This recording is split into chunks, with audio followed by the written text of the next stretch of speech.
Is it going to be difficult for us to do our top 10 of the year of 2022? Should be super easy, barely an inconvenience. Oh, really? Yeah. Wow. Wow. What's up, guys? We're the Cinefanatics. My name is Chris Adams. And I'm Robert Adams. And you're watching the Cinefanatics podcast, aptly named. The first podcast of the year 2023. This is the first podcast of the year, the year of our Lord 2023. Where does that phrase come from? Why is everyone The always Bible? saying, well, no, I get that. Well, no. But where does that, like, everyone keeps saying that every year I hear, we are in the year of our Lord 2014. I don't know. It's just an internet thing to say. I guess. It's just a popular thing. I'm glad anyway, we talk about movies and not like where the etymology of that might not even be the right word. Not where phrases or words come from. The scientific origin of popular phrases on the internet. Welcome to the English speaking podcast. Ooh, that's not your podcast. I should not be on this show. Yeah, so everyone might be asking, hey, you guys have been gone for a little bit. You're right, we have. We're back. A dinosaur story. Wait. We've been trying to cultivate and procure our top 10s of 2022. Make it sound all scientific. I'm sitting in my room drinking a beer watching a movie. Yeah, I like that one. That's a good one. Yeah, that's number 9. Yeah, but it feels like a 6 to me. Yeah, so we've been trying to cram a few movies in to try to like finish off the list and everything during our break, our little winter break that we like to take. There's a few of them that we still haven't hit yet. So if one of your favorite movies that happened this last year isn't on our list, either we didn't like it or we didn't see it. Or especially if it's going to be... We didn't like it as much. Especially given this time every year is usually when a lot of the Oscar movies get released and pushed out. And boy, do they. Those are the ones that are the hardest to keep up with because some of them may not be easily accessible, whether it's not available on home viewing or it's not a major release in all theaters and you have to go to specialty like art house theaters to see them. Namely, in this situation, my thing is that we couldn't get to the theater necessarily to go see Fabelman's Tar or Babylon. Mm-hmm. I'll mention those three right off the top. One of those or three of those might have ended up in the top 10. The problem with Babylon being that it literally came out like right in the last 5 or 6 days of the year. Just haven't had time. Haven't had the moment to go see it. So it won't be in, these movies won't be featured in this list. So what you need to know is that this is the top 10 list of the movies we did see this year, which we did still see plenty of movies to formulate a good top 10 list, or at least good in our opinion. And I want to say, before we actually get started with this, so this is the first time we're doing this on the podcast. Yeah. Every year, between all of our content, we have tried somehow, some way to push our top 10 of each year out to you. I think the past couple of years, we've just done it on Tagline. We're not going to do it on Tagline anymore. We've got this nice, fancy podcast. Nice and shiny. That is like tailor-made for, I don't know where that came from. Who's Taylor and who's making all these like things that Taylor makes? Anyways, the profession. Yeah.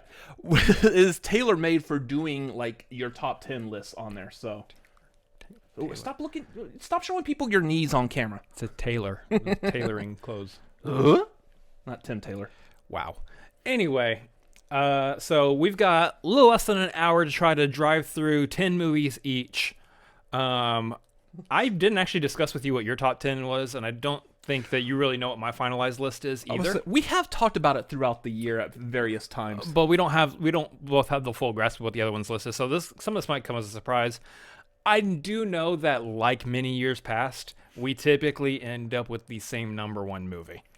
We do have the same number one movie this year as well. Feel like, yeah. So that one's not going to be too big of a surprise at the end. Also might not be a big surprise that your top 10 is not going to have any horror movies. It's not.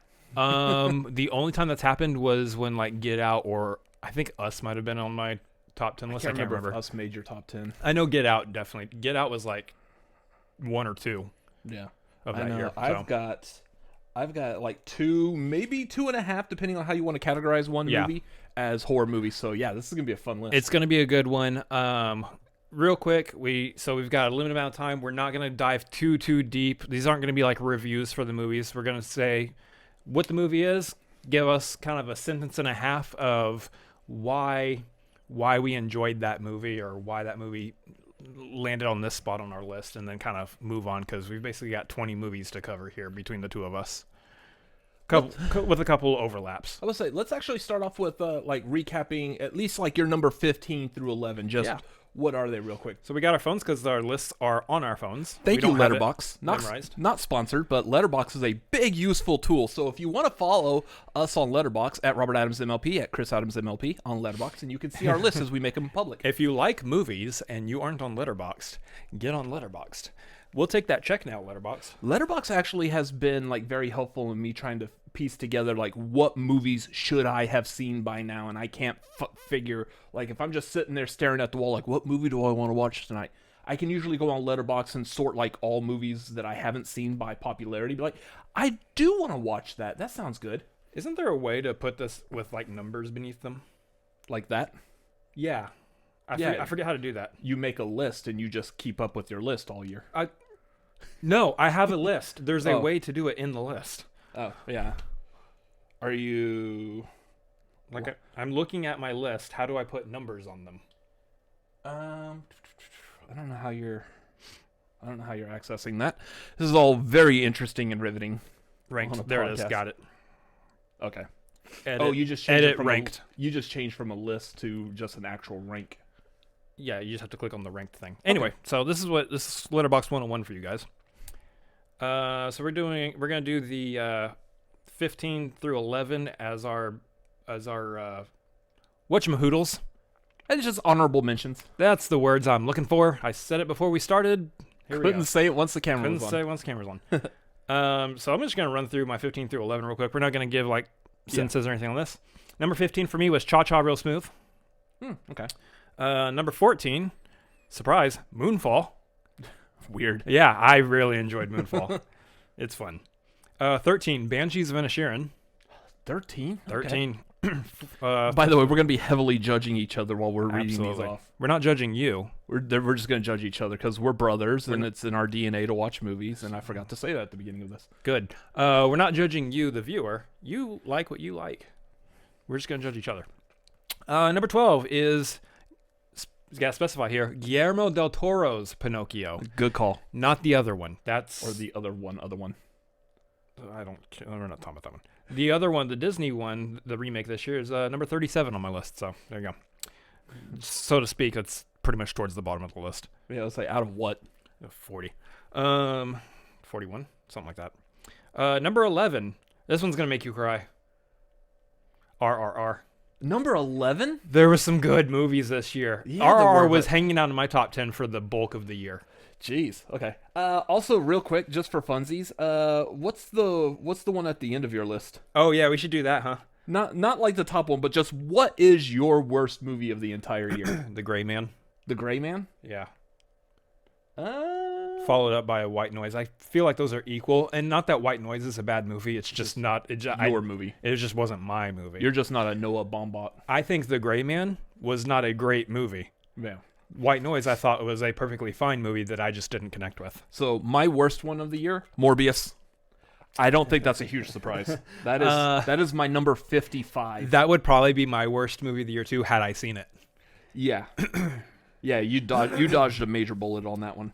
Matrix style. It's actually probably number 56 because I did watch another newer one lately and I don't see it on my ranking, so I forgot to add it. But so nice. Yeah, it wouldn't be in my top 15 anyways. But whatever. Anyway, what's your 15 through 11? Number 15, I got Thor: Love and Thunder. But yeah, I know. Number 14, Doctor Strange: Mom. Ooh, all the Marvel movies back to back. Not all of them. Well, number 13, Lightyear. Okay. Lightyear was good. Number 12, oh god, good lord, the title of this one, The Unbearable Weight of Massive Talent. Ooh. I keep forgetting that came out this year. That's your number 12. That's my number 12. Interesting. Number 11, Glass Onion. So you said number 11, you're like, you're going to cry, and I'm like, is it Glass Onion? Are you going to make an onion joke? No. No, it wasn't, but that would have been funny. Yeah, that's kind of funny the way those end up on your list versus the way they end up on my list. I mean, Doctor Strange, Lightyear, and Thor are all next to each other also, but they are further down. Doctor Strange is actually my 20th. So the thing with this is, comic book movies, especially like the Marvel movies, are still going to have, like, I know you absolutely do not like Thor: Love and Thunder. It's fine. There's parts in it that are good, but it's still a comic book movie, and I enjoyed it. It was entertaining, so therefore, like, to me, it holds a little more value. Yeah. This is the exact reason why a lot of people, especially like people that talk about movies online on YouTube, podcasting, whatever, will talk about like, hey, everyone has an opinion. There's no right or wrong opinion. It's just your opinion. That's why it's so subjective like that, because... You're just wrong if Thor Love and Thunder is your number one. I completely agree with you. Yeah. Wow. Got him. I completely agree with you that Thor Love and Thunder is just... it doesn't work as a decent movie. It's not the best MCU movie. It's just way too much comedy. There's too much comedy around, like, a cancer story, too. That's just really awkward and weird. I love Jane. I love Gore. Well... I don't love gore, but you know what I'm saying. Yeah. Those two elements I thought were great. If the movie focused more on those and less on the comedy, would have loved it. Would have been higher on the list. Probably would have made the top 10. Little less Screaming Goats. Or maybe do the Screaming Goats like once. Once actually would have been okay on the Screaming Goats. Absolutely once. Maybe do a callback later. When they crash on the black and white would have been an excellent callback if they didn't do it 5 times between. Yeah. So... Enough about Thor. We're talking about Thor too much. I understand. I still had fun with Thor Love and Thunder. I thought a lot of stuff they did in that movie was a lot of fun and enjoyable. Yeah. The fact that they translated the Jane as Mighty Thor was great. And that's the other thing also, is that a lot of our list here is a mixture of movies we respect for their artistic value and ones that we just flat out had fun with, enjoyed in some capacity. This is gonna be a sentence that I'll have to say a lot when we get to my top 10. Well, especially one movie in there in particular, you're gonna be like, That's why I said enjoyed in some capacity. Oh, I enjoyed it. I know a movie it is. You already know which one I'm talking about too. I hate that that's in your top 2. Ugh. It is. Anyway, shall we start? Yeah. How do we want to go? We want to go 10 through. I like every year we're trying to figure this out. I know, like... we haven't nailed it yet. We've been doing like content for like 4 years or so, and we want to just do one by one, back and forth. Yeah. All right, number 10 for me, Glass Onion. That one was a last minute switch with RRR because I really enjoyed Glass Onion, and I was like, man, I really want this in my top 10. I really feel like Glass Onion deserves to be in the top 10. The ensemble cast. Ryan Johnson coming back in again, just nailing it. Daniel Craig, Daniel Craig as Benoit Blanc. It's so good. Just it's another like really tightly made story, and I enjoyed the mystery element of it. I enjoyed watching it. I want to watch it again. It's on Netflix. So. Still kind of think it was better than the first one, the Knives Out. It goes back and forth, honestly. Yeah, I kind of enjoyed Glass Onion a little bit. It's more fun. It's more fun. There's more jokes. Yeah. My number 10. This also was just recently switched because I just rewatched it again since it recently popped up on HBO Max like last week or so. That would be The Menu. I remember we walked out of the theater and I was like, I have no idea what to make of this movie. This movie was like an artistic piece, much like the meaning of the food that is served in this movie.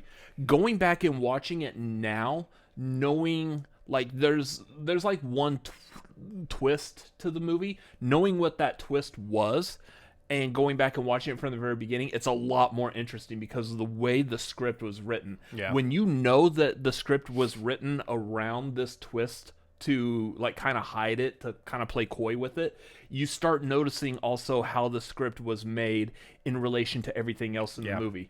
And being somewhat of a, like, I will admit I am a foodie, not to the extent of like say Nicholas Hoult in this movie, because that was kind of insane, but like I like food. I like watching Food Network and food YouTubers and stuff, so I like cooking. This movie had a really good connection for me, especially on that rewatch. Yeah. So yeah, I put it at my number 10. Interesting. Number 9. This is one I still recommend you watch because I know you haven't watched it yet. Hustle. That's that Adam Sandler. Adam Sandler. Oh no, yeah, I keep forgetting that movie came out. I don't even know what that movie's about. We make jokes about sports. About sports ball and all that stuff. Yeah. Just not being general fans of like most sports. It just doesn't connect with us. Netball. But I love me some good underdog sports movies. Uh-huh. Because just the underdog value of it translates across space and time always. Like Cool Runnings. Yes. Cool Runnings. Anyway, Hustle is fantastic. It's a very down-to-earth drama, but also there's just like a really warm, friendly element to it. Again, we're not going to like describe everything or go into too much detail, but I think Adam Sandler is in a period where he is just showing how actually great of an actor he can be. You watch his silly comedies here and there, and you know Happy Madison movies. Yeah, the Happy Madison movies, all of them, they have a place. They have a special place in a lot of people's hearts. But when it comes to Adam Sandler, I really feel like he's just completely underrated when it comes to drama. We saw that in Uncut Gems. We've seen it in Punch Drunk Love. Punch Drunk Love was so good. And you see it once again in Hustle, to the point where like you have this picture of who Adam Sandler is as an actor in your mind. You forget you're watching Adam Sandler in these movies, especially in Hustle. It's just really great watching him, kind of come in and just kind of command this like mentor-esque role in this film. Is he like a coach? He's basically he's a scout. He's essentially a scout who What sport? Basketball. Oh, okay. He's a scout who's like going out of the box to find somebody to bring in. And there's rhymes and reasons to do that. So, you just have to watch the movie and kind of glean. It's I haven't watched it since like earlier in the year, but I just remember how good it is. So I was gonna fall into our common habit of like making fun of like sports and like confusing the sports names. So you said basketball. I was like, oh, basketball. I was like, wait, no, that's actually a movie.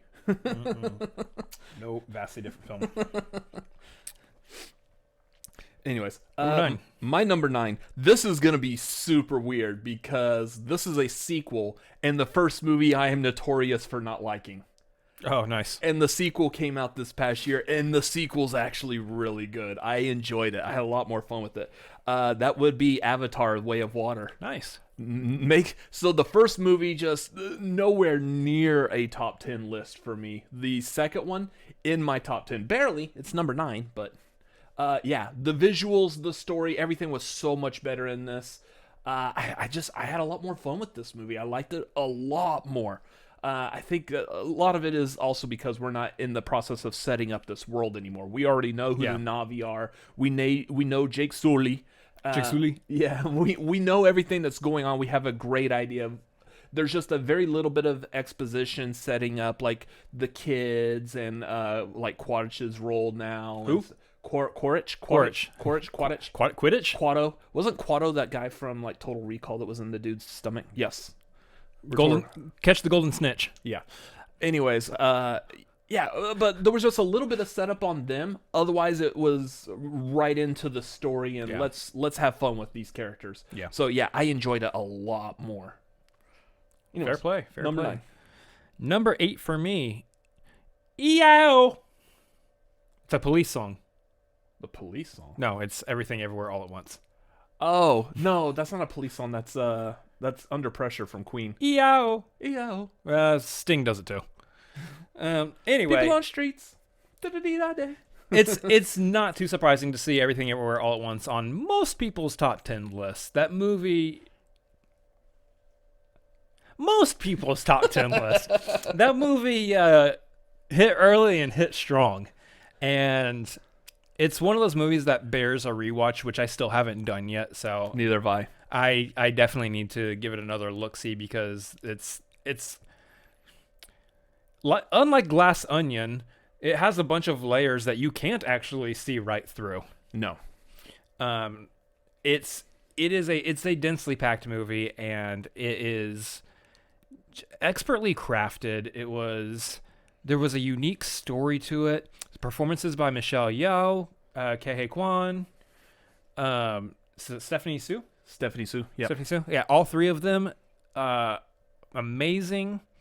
And Jamie Lee Curtis. Was there, getting a Golden Globe nomination for Best Supporting. and she had hot dog fingers. So that should sell you on the movie right there. Hot dog fingers. It lands at number 8 on my list. I tried to rewatch it again like a couple of months ago, and like I watched like the first like 10 minutes, and I got busy. I needed to go do something else. He got hungry and wanted to get a bagel. Yeah. So yeah, everything bagels, everything everywhere all at once bagels. I feel like that was a joke we made with Tori on Twitter, or I did. Whatever. You're so weird. Just carry on. I know. Anyways, yeah, I need to rewatch it still. So we're at what, number 8? My number 8 is the other Marvel movie that came out this year. That would be Black Panther: Wakanda Forever. That's at number 8 for you? It's at number 8. And that's going to be strange. Oh, no. There's a movie that's over... Yes, and that will be the next one. I quit this. I quit doing content. Wakanda Forever was very good. It did a very good job of reestablishing all the characters, Wakanda, paying homage to Chadwick Boseman and T'Challa. I loved how they did that while introducing Namor. Perfect. I thought it was a very well done Marvel movie and a great way to end Phase 4. Yeah. So. All right, number 7. Another little mystery film, and this one, excuse me, kind of flew under the radar a little bit, but I feel like not too many people saw it, but if you saw it, you were talking about it. And that's See How They Run. Oh yeah. Mm-hmm. See How They Run was actually again like Knives Out, a nice, neat, compact story, with. Yeah, like most mysteries provide a great ensemble of characters, and there was a great ensemble of characters in this movie as well.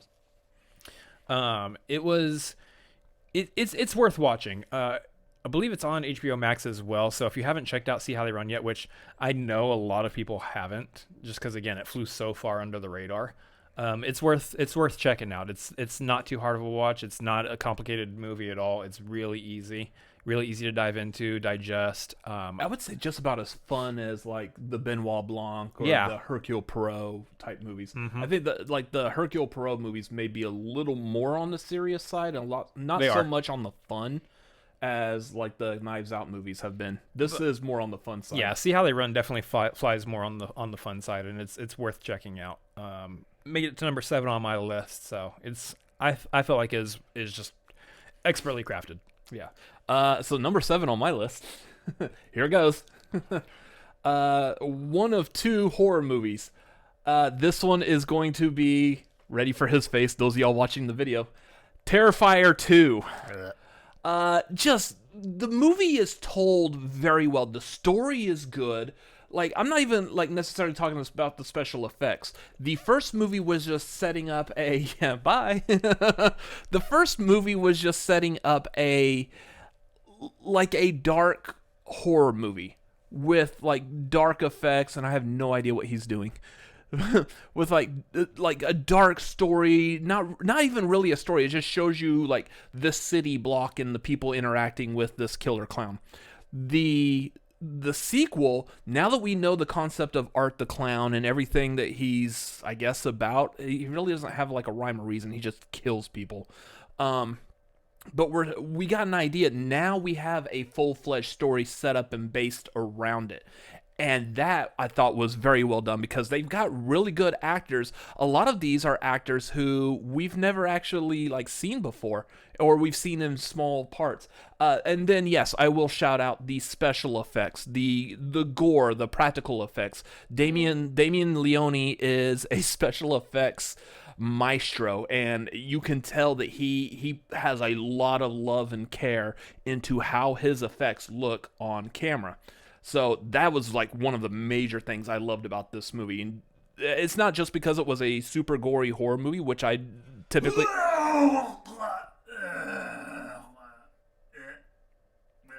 Well, that was lovely. That's what you were doing. I got sick thinking about that. Yeah. It's not just because it's a super gory horror movie, which it absolutely is. It's one of the goriest horror movies I've ever seen. And I put that up there with like Peter Jackson's Dead Alive or Brain Dead, depending on where you live. That one usually had the title of goriest horror movie. We're spending too long on this movie. Well, you're not going to talk about it, so... Hell no. Yeah, I really loved it. I thought they did a phenomenal job, both with the story, the acting, and the special effects, and that's why it gets number 7 for me. Number 6 for me is polar opposite, Turning Red.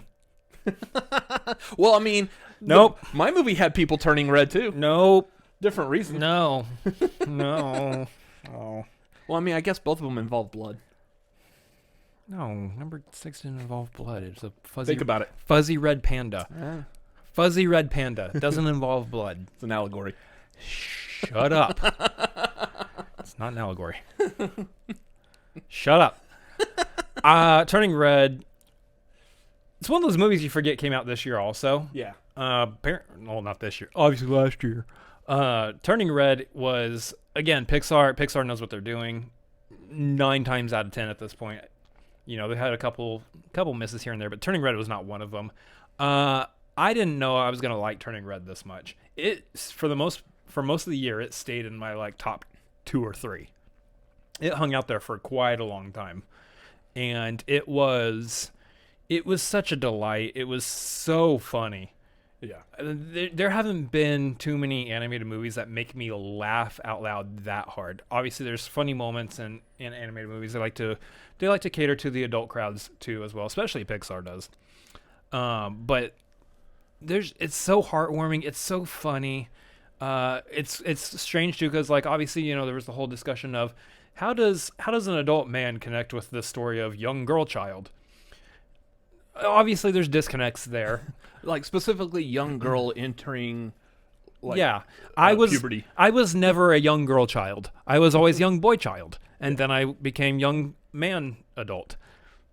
Go with it. Young man child. Just go with it. And so there is that disconnect there, but the way it's presented in the film, one, it's definitely a human level, so it doesn't matter how you grew up, you can still connect with it. And it was so relatable, it was so funny, and it was just so heartwarming seeing like the family dynamics too in that movie. So yeah, whatever number we're on now, 6. Number 6 for me. Yeah, Turning Red. Number 6 for me. So this kind of like what you just said about Hustle, that this is a movie that I've seen that I still would recommend you see. My number 6 is like that for you. Vengeance. Oh yeah, Vengeance was so good. That is, it's B.J. Novak. He's a reporter, and he not only is he starring in this movie, he also directs it. Oh. Which B.J. Novak is like primarily known for, I believe it was The Office. Yes. Those of y'all just listening to it, Chris has a World's Best Boss mug from The Office, and so he's holding that up. Dunder Mifflin, yeah. So that's primarily where B.J. Novak is known from. I didn't watch The Office because I'm a weirdo, apparently. But you can roast him in the comments for that. Yeah, this movie was really well done. And it's not just because the movie is primarily like a fish out of water of him coming to Texas and learning about Texas. I mean, there's a whole part of this movie of them just talking about the greatness of Whataburger. And sold. Yeah. This movie is funny. It's great. And especially if you're a Texan that just loves Texas, I highly recommend this movie. Like, definitely highly recommend. How many minutes did they spend on the honey butter chicken biscuit?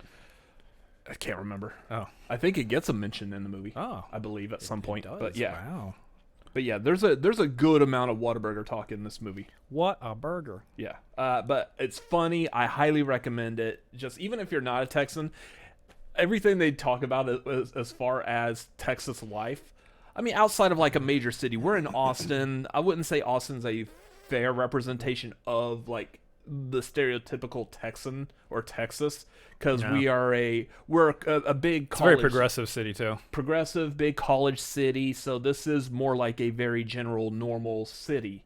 But you get outside of Austin, like the Hill Country area, that's where you do see a lot of what this movie shows. Interesting. So like I'm used to the idea and the scenery of this movie. Yeah. But yeah, I highly recommend this movie. Just highly recommend it. Number 5. Now we're getting into the top 5s here. Number 5 for me is The Unbearable Weight of Massive Talent. This is where we're going to start seeing some overlap. I know we had like the Glass Onion thing earlier, but this is where we start seeing some overlap between things that you've mentioned and what's on each other's lists here. I still got a couple that you've actually already mentioned. And it's likewise. So, Unbearable Weight of Massive Talent. I don't know. I guess I was just in a good mood when that movie hit me, because that movie has also stayed on my top 10 pretty high up for a bulk of the year as well. And I had a feeling that was going to be the case. I had a feeling we were just going to like it. We were just going to like it. I didn't realize it was going to be as good as it was. But it's the fact that it was a very self-aware Nicolas Cage film, where like it's about Nicolas Cage and who Nicolas Cage is. And I think you generally just have to respect an actor who was willing to go in on himself there. Yeah. It's just well done. And then of course, not to mention the Pedro Pascal of it all. And you know, that man has had some really good roles lately, but also he's really good at like playing off of other people too. And especially when the person he's playing off is Nicolas Cage, being Nicolas Cage at his Nicolas Cagey-ness. Fullest Nicolas Cage extent. Full on Cage rage. Full on Cage. Yeah. It's I enjoyed it. Not to mention it stays high in the top 10 because of the Paddington 2 love.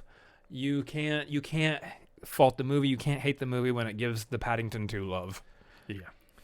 I wish we were doing top 10s of the year when Paddington and Paddington 2 were out. I wish I'd saw them at the time that they came out, because those would have ranked higher for me. There's an idea. We can do our top 10s of various years. Let's look for that on a podcast at some point, probably this year. That's a good idea. Yeah. My number 5 is another sequel. But this one is one that like starts off like kind of silly, and you're like, all right, I guess I'll return back to this world. But then it really, really hits you with a gut punch. And this is not a movie I'm expecting you to be crying over. It'd be Clerks 3. Oh. Clerks 3 was phenomenal. Like the way that they pulled off this movie, it being a love letter to the entire Kevin Smith View Ask universe, just I just really loved it. Yeah. By the time that movie was over, we went to go see it. I guess we saw it with like a Fathom Events coming through. Opening, I think it was that opening night on that September 13th. And they had like all this like making of and behind the scenes and interview with Kevin Smith after the movie. And even through that, like everyone is like got tears in their eyes and everything. Just, it is, if you're a View Askew fan, this movie is probably, out of all of his movies, this is probably the one that has the most heart. Yeah. So, yeah, I absolutely adored it. I cannot wait to watch it again. I believe it's actually streaming now. It hits that nostalgia bone for people who love his movies from the very beginning. Yeah. Yeah, especially if you love it. It does a lot of callbacks, but it doesn't overdo it. Yeah. It's just nice, playful, like, oh, there's an actor who was in the first movie. Most of the people who were in the first movie aren't real actors. Like you never seen them ever again since the first Clerks movie, and here they are popping up again. That's really well done. Yeah, I loved it. Number 4 for me, we've got Marcel the Shell with Shoes On. Now, this is a recent watch for me. I didn't catch this when it came out earlier, but I caught it very recently. Rented it to check it out. This is at the point where I was pretty finalized on my top 10. I didn't think anything else was going to sneak in. That movie snuck into number 4. That movie, again, like Paddington, an absolute delight. It's warm-hearted. It is. I think it does require that you have an understanding and a decent appreciation for the YouTube shorts themselves, the online shorts of Marcel the Shell with Shoes On beforehand. You got to understand what Jenny Slate was doing, voicing that little shell, and what they're trying to convey with the character. And it's a lot of fun. It's wholesome as mess. It's nice, compact. It's like an hour and a half. It's got a sweet story to it. It gets there. It gets the job done. And it's just a lot of fun. I remember you were telling me, because you watched it before I did, and you were basically describing it as like Paddington if A24 was doing Paddington. And A24 did produce it. So, yeah, it's exactly what it feels like. It feels like the warm-heartedness and wholesomeness of a Paddington movie with the A24 kind of indie touch to it. I like the thing that I picked out when I watched it right off the bat is noticing that one of the producers... There's like about 12 producers for this movie. One of the producers on it was the Kyoto brothers. Got it. The ones who did Killer Clowns from Outer Space. It's crazy. So obviously they had a hand in the stop motion animation. You got to ruin everything for me, don't you? Well, they're them along with Phil Tippett, who did Mad God, both have been like phenomenal, like top of the list of names in regards to stop motion animation. So highly recommend Marcel if you haven't seen it yet. First of all, watch the YouTube shorts, then watch the movie. yeah, I think that was like I don't have it that high on my list, mainly because I just really didn't get into the YouTube shorts. You weren't familiar enough with the character. I knew of the character. I knew how the character He's talked. adorable. Yeah. He? Yeah. He. Okay, so we're at number 4. So my number 4 was Banshees of Inisherin. Ooh. That movie is so good. Like, I was probably about like maybe 15 minutes into it, and my first thought on that was like, yes, give me every movie from now on. I want to see Colin Farrell with Brendan Gleeson, directed by Martin McDonough, someone else, Martin McDonough. And what sucks about that is like I've been like delaying watching In Bruges for so long, and now I'm like, okay, I need to watch In Bruges now because it's the same 2 actors and director, and I've heard so many good things about that. The dialogue in Banshees was so good, especially like a lot of the dialogue coming from Barry Keoghan. Yeah, was really well done. All right, I'm gonna go over there and do the thing that I needed to do over there. Absolutely. It is a movie that it is relying heavily on heavy Irish accents and Irish terms. Highly recommend turn on the captions. If you have a hard time understanding accents of any kind, captions. Turn on the captions. It works very well for you. But yeah, I thoroughly enjoyed this movie. And I here's the thing, like especially since starting this YouTube channel, I've gotten more and more into watching movies that may be more foreign. Not that I was like completely against any movies made outside the US, but like not the first ones you flock to. It's not. Between starting a YouTube channel and like a lot more of like say the Oscars highlighting foreign movies like Parasite or Drive My Car the past couple of years, Minari. Yeah. I've gotten more into those, and they're good. Like almost all of these ones that have popped up on the radar because of like say the Oscars and whatnot have all been phenomenal. And Banshees is right there with them. I loved it. I eagerly want to watch it again. So that was my number 4. Can't say enough about it. All right, we're getting into the top 3 now. Let's try to crank through these here. 3 and 2 will be easy for me to crank through because you've already mentioned both of these movies. 3 for me is going to be Avatar: The Way of Water. Mm-hmm. I am a big fan of the first Avatar movie. I thought it was great. You know, I've been known to say it's okay, but it's not bad. It's actually not bad. It's not a bad story. It's not a bad movie. The second one, I didn't realize how they could possibly top on the visuals, but James Cameron pulled it off. The visuals and everything about the second one is leaps and bounds better than the first one, and I think the story, just them going to the water tribe of Na'vi and all of that, was just a fun, neat exploration of another side of Pandora, which is a place that I really enjoy spending time. I enjoy that. I'm going to enjoy it on the next few sequels as well. I am actually legitimately excited in having a new franchise. I say new. Obviously, the first one came out in 2009. But having a new franchise that we can deep dive into, like a Star Wars or a Marvel. Having a franchise that we can actually explore a new world and everything with. Mm-hmm. to that level. So I'm just hoping the next one doesn't take like another like 10 whatever years to come out. Yeah, just a year and a half. Yeah. So yeah, Avatar: Way of Water, number 3 for me. Really enjoyed it. Yeah. Number 3 for me will also be my number 1 horror movie of the year, and that was Barbarian. That movie, I feel like it's a very simplistic movie. The editing was done very well. What made that movie great, specifically for me, and I've heard a lot of other people say this too, is I didn't know anything about it before going in. That was the most I had heard are people saying this will be like Malignant was last year, that Barbarian will be the Malignant of 2022. Mm-hmm. And from what I hear, I can see that. Once I heard that, the first thing that told me is don't learn anything about Barbarian. Don't read who's in it. Don't read who's directing it. Don't read the storyline. I did happen to run across like a 1-sentence story or like one sentence synopsis of like two people checked into an Airbnb at the same time, like through two different ways, so that Airbnb was like overbooked, and how are these two going to deal with being in an overbooked Airbnb? That was it. That's all I knew about that movie going into it, and that is a part of the movie. That's not all the movie. And not knowing anything about this movie, especially knowing who was in it, was really good. And now I like going back and watching people's reactions to it, because everybody has the same reaction, especially to that first like 30 or so minutes or so. Everyone is thinking the same exact thing, and it's amazing seeing that every person was on the same wavelength for it. Yeah. This movie was expertly done, edited, and it was, it was directed by Zach Krieger, who is from, I can't remember the comedy troupe he was a part of. Yeah. Like, it's like Pasty White Kids or something like that. I forgot what the actual name of it was. Kids in the Hall?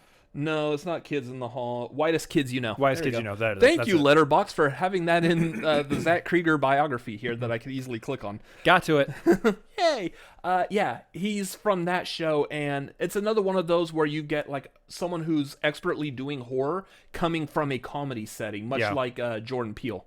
Yeah. So, yeah, I look forward to seeing any other horror movies that he does with great interest. But yeah, that was my number 3. Calm down. Number 2. At this point, I feel like you can start to kind of piece together what's the last remaining movies, because if you haven't heard a Marvel movie on my list yet, you know there's going to be one in the top. Wakanda Forever is easily number 2 movie of the year for me. It just... the tears were flowing from the beginning, and yeah, that has a lot to do with the real life, passing of Chadwick Boseman. But at the same time, I was eagerly anticipating, how is this movie going to work? How are they going to do the transition in the story from him to a new Black Panther? How are they going to? What are they going to do here? What are they going? How is this movie going to happen? Mm-hmm. And just bring in Tina Huerta as Namor or Namor, and Letitia Wright stepping up and holding it down as the lead of the movie at this point. She did fantastic. On top of that, you got Angela Bassett's impassioned speech with an Oscar-worthy performance from her. And Ryan Coogler just showing once again why he is a rising director to keep your eye on, because he has done hit after hit. He's done great movies, and this is one of them. He's the whole thing was just like expertly done.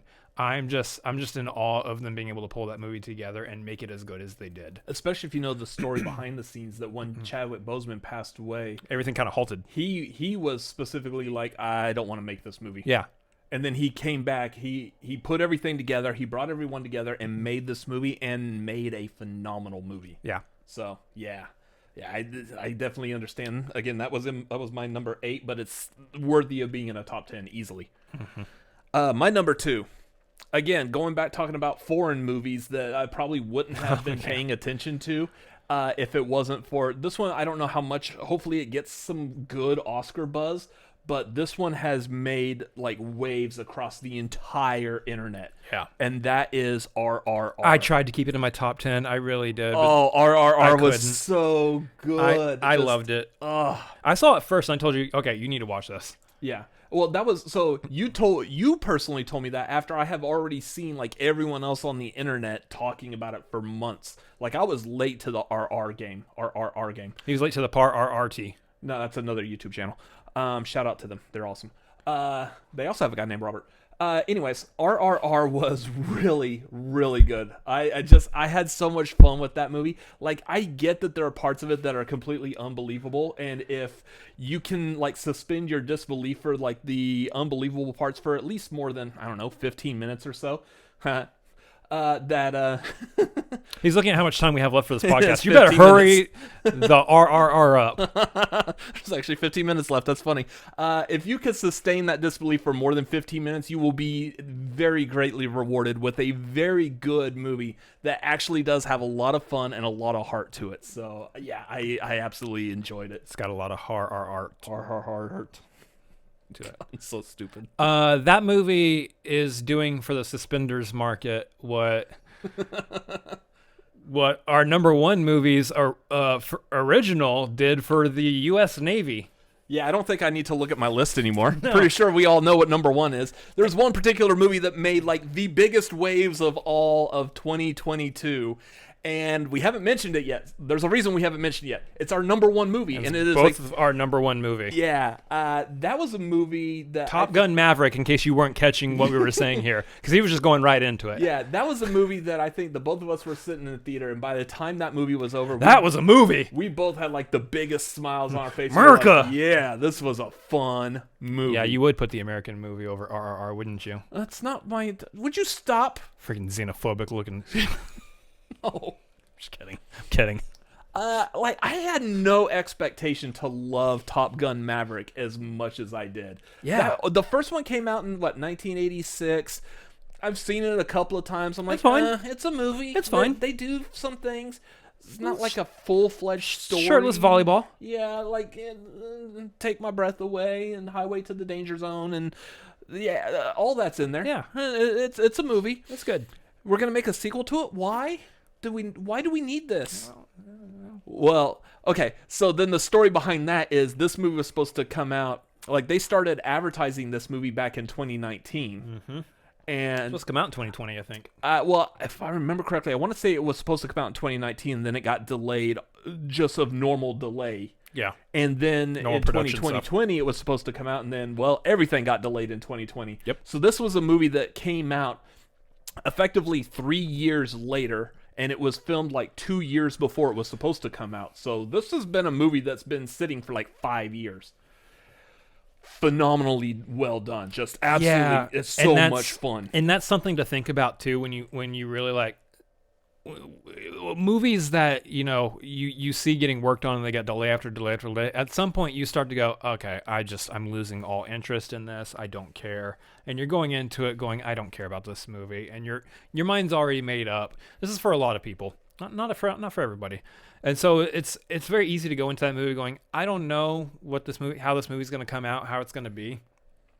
And then by the end of it, it's just I actively remember sitting in that theater seat after watching it going, that was a movie. That was a good movie. That was just a good movie. That was an easy good movie. Yeah. Nice story. Climax is great. The pacing, acting, like it was just all around great movie. It had some good nostalgic beats from the first one. The things that you wanted to see from the first one make a comeback. They made a comeback. And I didn't even really necessarily need or care, but it felt very like, I don't know what it is. I feel like this year has been really good for legacy sequels, because I'll even say like another like highlight would be like Christmas Story Christmas, which shouldn't have worked at all, just the same as Top Gun Maverick shouldn't have worked. And Clerks 3. Yeah. These movies shouldn't have worked for how long it's taken for the sequel to be produced, and yet they were able to hit nostalgia just right in order to make it happen. Avatar 2. I eagerly still want to watch Top Gun Maverick again. It's easily in one of my top movies of all time. It first viewing it hit that. That's the one I still believe this to this day. I said it right after we first saw it. That is a movie that I believe should be playing in at least one movie theater in like every major city around the world, like constantly. That is a movie that I still feel like if you want to watch it, it can't get any better than watching it on the big screen still. It's an example of why we still need to have theaters. Yes. Why you still need to have that cinematic experience. There's obviously like for more art house stuff, there is still a good reason to see that in a theater. But for something blockbuster like this, and for it to really utilize the big screen to its maximum capacity, I mean, there was that point where the plane was flying around, and then like Tom Cruise, flying whatever, and the plane had to like just free fall drop. And at that time, I'm like going through like some dizzy stuff, and I'm like, nope, I can't. Normally, I could watch that. I was gonna be fine, but I was like, ooh, okay, I actually have to look away for a minute. It was like it sucked me in that much. Which was funny because in high school you went on a like class field trip to go see Elementary school. Elementary school? Jeez. Yep. The history of flight on a real like full IMAX screen. Might have been middle school. Yeah, but either way, like seeing the history of flight with fighter pilots and jets and stuff On flying through IMAX, the sky yeah. on a gigantic. Oh, that was fun. Full, not a LIMAX, not the smaller ones for regular theaters. A full Actual IMAX. theater IMAX. That was fun. I want to do it again. I'd be doing what you did when I was talking about Terrifier 2. No. Anyway, Top Gun Maverick easily taking that number 1 spot. No one does it like Tom Cruise. No one does it like Tom Cruise. Now, is Mission Impossible, was it the Reckoning? Whatever? Dead Reckoning. Dead Reckoning. Is that going to hit us high on our top 10 this year? Probably not, but I have a good feeling about it. But we'll probably talk about the anticipation stuff here pretty soon. That is, yeah. So I mean, we can plug it kind of right now. That will be on a marquee coming up in a couple of weeks. We will be doing a tier ranking of our highest anticipated movies for 2023. We did it with the marquee in 2022 around this time as well. So we're revisiting both that on how those movies stacked up with how good they were versus our anticipation, and talking about what movies of 2023 we are anticipating. So that is coming up in a couple of weeks. On top of that, we might even do a podcast episode that deep dives a little bit more on some of our most anticipated movies of the year. So we'll rank them, and then we'll actually probably do a deeper dive on some specific ones on a podcast episode. So look forward to that too. As far as plugging goes, real quick, this is our first podcast coming back from... Woo! Happy New Year, everybody! Coming back from our break, first podcast of 2023. Didn't say that up top, but Happy New Year anyway. So tomorrow will be our first tagline back. So Yes. that'll be tomorrow night at 6 Pacific and 9 Central. So that will be tomorrow night. This coming Friday... 8 Central. Something like 9 Eastern. Yeah, whatever. Takes a couple weeks off. He forgets all the time zones. Whatever. This coming Friday is our first marquee back of the new year. I believe it's the 13th, right? It is Friday the 13th. Oh. So on that podcast, that's going to be a lot of fun. So that is the podcast. We've already been advertising it on Twitter. That is going to be... DCEU ranking. No, it is Friday the 13th. I'm tier ranking the entire Friday the 13th. You're not going to Clark Gable movies. No. But joining us on that one will be our friend Lego, and also our special guest and friend Sean Chandler. So this is going to be a lot of fun. I know that guy. He talks about movies way too much. He does. And he's just a joy to talk to. He's a big fan of horror movies. I'm so happy to get him on a marquee ranking horror movie. So it's very exciting. That one is coming up. I can't wait. Hope y'all all be there for that. Anyways. Be there or be somewhere else. A big old giant loser. Big old giant loser face loser. Anyways. The children are home and they're screaming outside because they're home from school. But these are the nice microphones, so I don't know if it's picking them up. No, probably not. Anyways, guys, we appreciate you checking out our top 10 list. Did you agree with any of it? I hope at least a few of them you liked and agreed with the idea of them being in a top 10 list. Maybe you want to... Feel free to ridicule us down in the comments. Maybe you want to yell at us for not getting to the theater to see, some of these other movies that could have been on our list. But hey, life happens. Either way, comment down in the comment section below if you're on YouTube. Let us know what you thought of this episode of the podcast. Let us know what you thought of all the movies that we listed today. How many have you seen? How many do you want to see? Go check them out. We honestly recommend all of them except for Terrifier 2, and you should check out every single one of them. I recommend Terrifier 2. Nah, I don't. Anyway, leave a like if you're on the YouTube video. Hit that subscribe button if you haven't yet. Really helps us out on the YouTube channel. We're wanting to hit probably like 3,000 this year. We're wanting to get a good number. Yeah, it's time to get this channel like up off the ground, and like it's time to establish the Cinefanatics legacy here on YouTube. You can play your part by hitting that little subscribe button that's red and turning it gray. Yeah. Make sure you like, comment, share. Anytime we post anything on social media, please help us out and feel free to share that with your friends and family so we can spread the word, the gospel of the Cinefanatics and their love of movies. Also, keep a lookout on this channel. We're going to be doing trailer reactions. We've got the marquees where we're doing our ranking. We've got Tagline. It's our live show that we do every Wednesday. As we've mentioned, you want to check out all that stuff. We're going ham in 2023. That's not a phrase, but we're just go. We're doing it. Okay, we're doing it. Okay. Anything else we want to plug? Yeah, you can follow us at Cinefanatics MLP on Twitter and Instagram, and you can follow me specifically at Chris Adams MLP on Twitter, Instagram, Letterboxd, as well as twitch.tv/Chris Adams MLP, where we're streaming and having a good time. Yeah, you can follow me at Robert Adams MLP on Twitter, Instagram, Letterboxd, and also at youtube.com/@RobertAdamsMLP. I do have plans for doing some stuff on there. I have plans for potentially doing some random vlogging about something I'm tackling this year. And also, I will probably be returning to live streaming, hanging out type of format. So, yeah, be on the lookout for that coming up as well. I got a cough again. I'm okay. Anyways, guys, we appreciate you guys checking out this episode of the podcast. We can't wait to see you again. Come back next week. We're going to have another fun topic, another fun thing to discuss. So, we'll see you then. Oh, is that it? Are we done? Yep. Do you need to go to bed, get a COVID test or something? No, I'm good. Oh, okay. Just making sure. I'm real good. Goodbye, everyone. Bye. Bye-bye. Have a great day. Bye-bye. Bye now.